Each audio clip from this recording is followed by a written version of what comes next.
Hey y'all, my name is Kayla and welcome to my cozy chaotic corner of Booktober.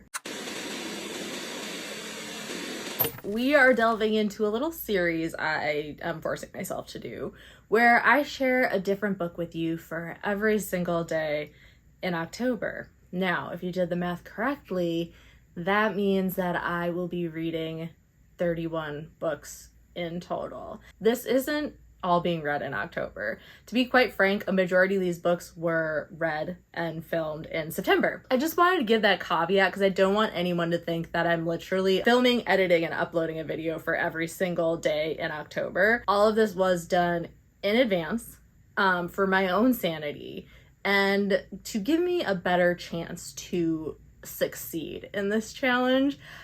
With that noted, will I make it to the end? I guess you'll just have to subscribe and turn on your notifications to find out. But in today's installment, we are going to be delving into A Tempest of Tea by Hafsah Faizal. I'm not gonna lie, y'all, I haven't heard the greatest reviews of this book, which is so devastating. But let's see what Hafsah Faizal has to offer us today. I want to chit-chat a little bit about A Tempest of Tea. This book. How do I feel about this book? Here's the thing. I've seen so many people not really jive with this book. I feel like so many people I follow on Booktube are just like, about it. So I really went into it with a lot of hesitation. I will say, it's very different than what I was expecting.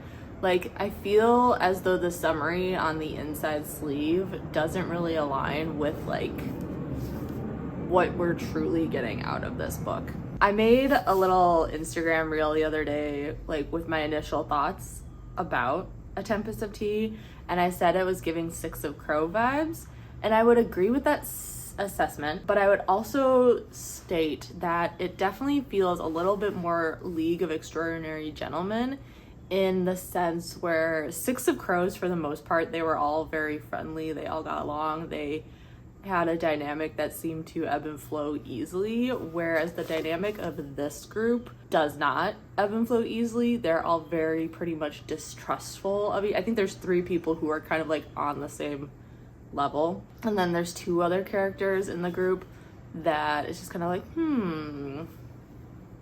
we're gonna keep our eyes on you. That's why it feels a little bit more the League of Extraordinary Gentlemen. There is a vampire character in the group that he is giving Dorian Gray vibes. This only makes sense if you've seen the League of Extraordinary Gentlemen, which if you haven't, why haven't you? That was like the peak of cinematic history, to be quite frank. I don't know what it was, but around that time of like the League of Extraordinary Gentlemen, The Mummy, all that stuff, like movies were just banger after banger after banger.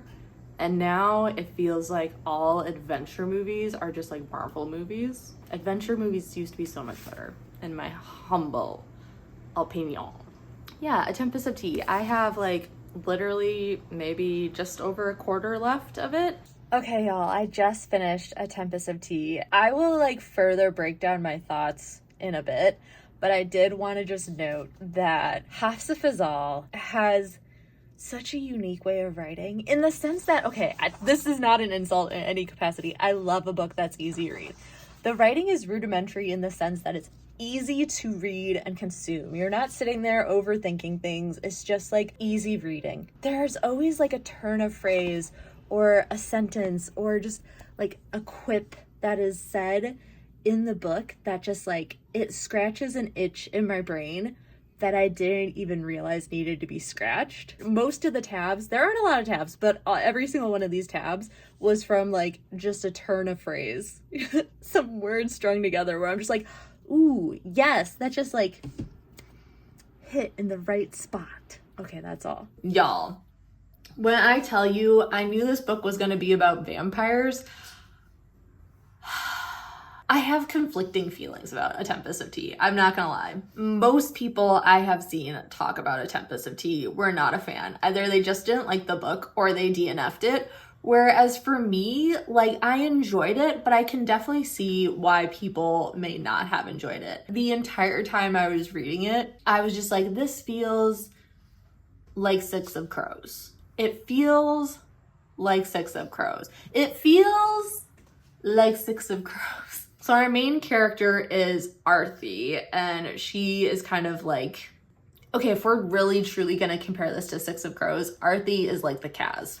Okay, if you've read Six of Crows, then you know. So Arthi owns this tea house with her counterpart, Jin. So Jin and Arthi met when they were younger. Jin had lost his family. Now, keep in mind, I think the difference between A Tempest of Tea and Six of Crows is I believe that the characters in this are in their early 20s, whereas Six of Crows, they're in like, I think they're range from like 16 to, I think the oldest is 19 in Six of Crows. Whereas in this one, I'm pretty sure they're like in their early 20s. With that noted, this is still a YA book. Arthi, Jin, Flick. So there's one other dude, and he is part of like comparable to the King's Guard, if you will. And then we have a vampire. And I'm not gonna lie, y'all. Although this book alludes to it being a vampire story, and while yes, there are vampires in it, and while yes, vampires are kind of like a key component to their mission, it's not very vampire-y. So the storyline is that, again, Arthi and Jin own this tea house, and because they, you know, accommodate vampires at night, they're kind of like this constant target of the government, which is corrupt. Of course, the government's corrupt. And one day, their tea house, while they always get threats, they're like, we aren't doing anything wrong. You have nothing against us to prove that we're doing anything wrong. Eventually, one day, their tea house is attacked and just like burns to the ground. And now they're kind of given this quest of like, hey, this is where it gets Six of Crows. Like, it's like, hey, if you complete this task, it's not that they'll get a bunch of money, but they can kind of like get their revenge and, you know, turn the tables on its head. But of course, they have this mission and they need a ragtag team of people. The big difference between obviously Six of Crows and A Tempest of Tea is there's 5 people in this group, not 6 people. They get together their group, which is Arthi, Jin, Flick, the vampire. I think his name is like Marcus or Mateus, I think. Knight's Guard dude, whose name I cannot recall. The big difference between A Tempest of Tea and Six of Crows. I'm so sorry that I keep referencing Six of Crows, and this is probably making no sense to you if you've never read Six of Crows. So sorry. I sincerely apologize. The vibes are so similar that it's just like, it's so easy for me to compare it to Six of Crows. The big difference between the two is Six of Crows, while it had like love interests and that kind of element in it, this one, like that tension is far more apparent, specifically between Jin and Flick, and then Arthi and the Knight's Guard dude, whose name I can't remember, especially between Arthi and the Knight's Guard dude. Anyways, the way this book ends on such a cliffhanger though, like the entire book, I was like, this is a good book. It's a fun book. It's just like a fun, lighthearted adventure read. But the way it ends, jaws are dropping, knees are shaking. I need to know what happens. And I actually kind of hate when books that are a part of a series ends like that, because 99.9% of the time when you enter into the next book, so you're left with so much tension at the end of this one that the second one, when it comes out, that tension isn't going to be there, because you can't just start a story with tension, because where are you going to go if you're already at the climax? You know? So it's going to be annoying because you're left just with the end of this be like, oh my fucking God. And then you're going to start the one probably like a year down the road, or like, you know, a few months down the road. And like that tension is no longer there. You're going to be annoyed because obviously there's like plot holes and story elements that you're missing. So that's kind of why I hate when books that are part of a series end at a tense point or at a cliffhanger, because you're always going to start the next book a little unsatisfied. You know what I mean? So, dear authors, please stop ending books in your series with a cliffhanger. That is A Tempest of Tea by Hafsah Faizal. Again, I really enjoyed this one. I will be picking up the second one. I would definitely recommend A Tempest of Tea to someone who just like wants a fun adventure book. And not even necessarily, I don't know how to explain this because it's not necessarily like adventure, right? But I would recommend this book to anyone who just like wants a fun book. I would say don't go into this book with the presumption that this is going to be all about like the nightlife in the tea house, because that is not what this book is about. Clearly, it is about people getting revenge. This book is about building the team together. Half the book is about building the team together. The other half is about executing or planning and executing the plan. That is what this book is about at its like baseline core, okay? And then you just add the characters on top. And again, I personally, I loved Jin, and I also loved the tension between Arthi and this night guard dude. I thought that was a fun component.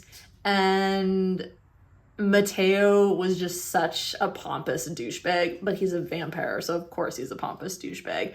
And the twists and turns at the end, those were also fun. So I personally enjoyed this book, but I can also understand why other people may have gone into this book with certain expectations and were disappointed when those expectations were not met. So with that noted, thank you guys so much for hanging out with me today. I will see you tomorrow with another book for Booktober.